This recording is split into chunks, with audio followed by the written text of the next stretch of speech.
မင်္ဂလာပါ Prime Media Solution မှာကြိုဆိုပါရစေ။ကျွန်မကတော့လန်ခိုင်မျိုးကိုတွေ့ပါ။ဒီနေ့လုပ်ငန်းရှင်တွေအများဆုံးမေးကြတဲ့မေးခွန်းတစ်ခုနဲ့ပတ်သက်ပြီးတော့ရှင်းပြချင်ပါတယ်။ Company name register လုပ်ပြီးပြီဆိုရင် trademark မလိုတော့ဘူးလားဆိုတော့မေးခွန်းနဲ့ပတ်သက်ပြီးဖြေရမယ်ဆိုရင်တော့ Company name registration နဲ့ trademark registration ကဥပဒေအရဘယ်လိုပုံချင်းမတူပါဘူး။ Company name ဆိုတာက company ရဲ့တရားဝင်နာမည်ပါ။ဒါကမှ register လုပ်ရပါမယ်။ Corporate identity အတွက်လိုအပ်တာဖြစ်ပါတယ်။ Trademark ဆိုတာက brand ကိုကာကွယ်ပေးရဖြစ်ပြီး product ဒါမှမဟုတ် service ကိုလည်းကာကွယ်ပေးရဖြစ်ပါတယ်။ IBD ရဲ့မူပိုင်ခွင့်ဦးစီးဌာနမှာ register လုပ်ရပါမယ်။ပြီးတော့ company name ရှိုံနဲ့ brand ကိုမကာကွယ်နိုင်ပါဘူး။ဥပမာအနေနဲ့ပြောရမယ်ဆိုရင် ABC Company Limited ဆိုတဲ့ company name ရှိရပေါ့နော်။ဒါပေမဲ့ ABC Coffee ဆိုတဲ့ brand ကို trademark မတင်ထားဘူးဆိုရင်တခြားသူက ABC Coffee ဆိုတဲ့ brand ကို IBD မှာအရင်တင်ထားမယ်ဆိုရင်တော့ဒါဟာ first to file စနစ်အရ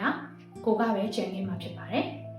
စီးပွားရေးလုပ်ငန်းရှင်တွေမှာနေတဲ့အချက်က company name တူလို့ trademark တင်စရာမလိုဘူးဆိုတဲ့အချက်ပါဒါဟာအန်ဒီအကြီးမားယူဆမှုတစ်ခုဖြစ်ပါတယ်အချင်းချင်းအနေနဲ့ပြောရမယ်ဆိုရင် company name ဆိုတာက corporate identity ကိုပြောတာဖြစ်ပြီး trademark ဆိုတာက brand protection ကိုပြောတာပဲဖြစ်ပါတယ် brand ကိုစီးပွားရေး asset အဖြစ်တန်ဖိုးထားခြင်း trademark registration ကိုမဖြစ်မနေတင်ဖို့တိုက်တွန်းလိုက်ရပါတယ် Prime MB ကနေသင် company နာမည်နဲ့ brand ကိုမှန်ကန်တဲ့နည်းလမ်းနဲ့အညီဥပဒေအရကာကွယ်ပေးနေပါတယ် Your creation is our protection